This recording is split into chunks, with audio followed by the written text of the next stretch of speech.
Looking back to my childhood memories, I must say that I have been, and am, privileged.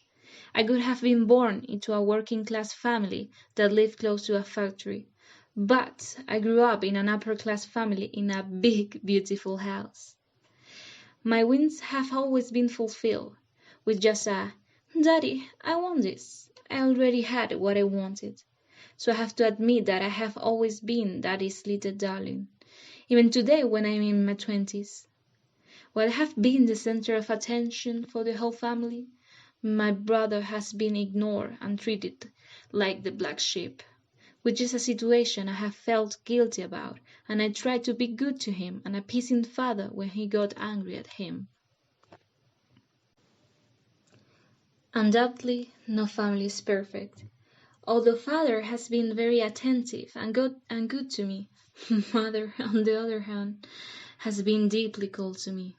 Since I was a child, our relationship has been strained and complicated, more of hate than love, perhaps. Mother has always pressured me to be the best in everything. Perfection is the least you can aspire to. What mother did not suspect was that I knew what was behind all this obsession to make me the perfect daughter, to be the envy of all her friends. It is not by chance that the only times I remember mother being someone affectionate to me was when she was with her friends in the living room, drinking tea and calling me to play a piece on the comb or the violin. After I finished, she would give me a proud smile and tap me on the shoulder with a loving gesture. And that was it.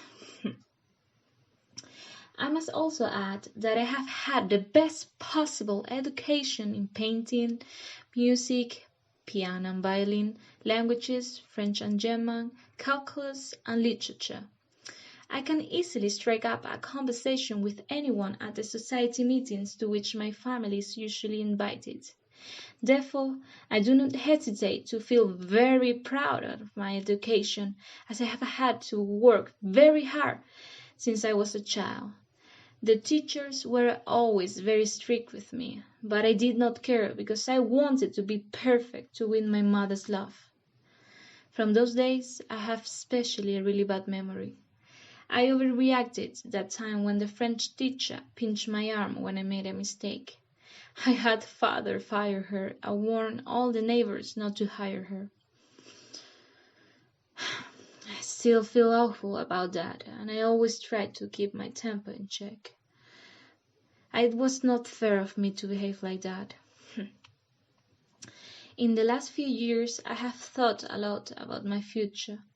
I know that my destiny as soon as I was born was to get married and start a family, just as I recognize the fact that I would have to marry someone in my same economic position.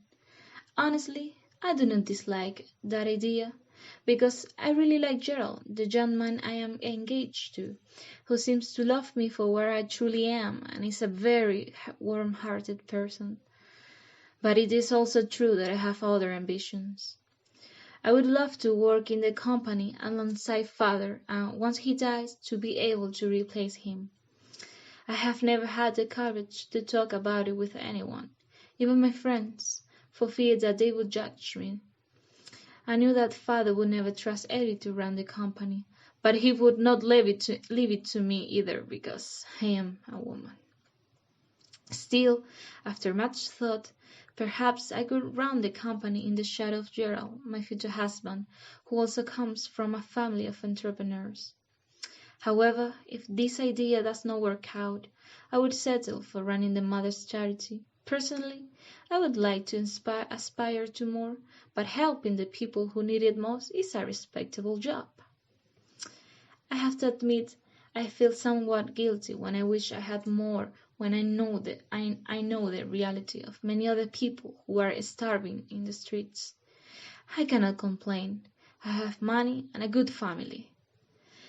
My biggest worry is Eric, always drinking and embarrassing the family. Either way, I will try to be happy and support my family, especially my brother, no matter what.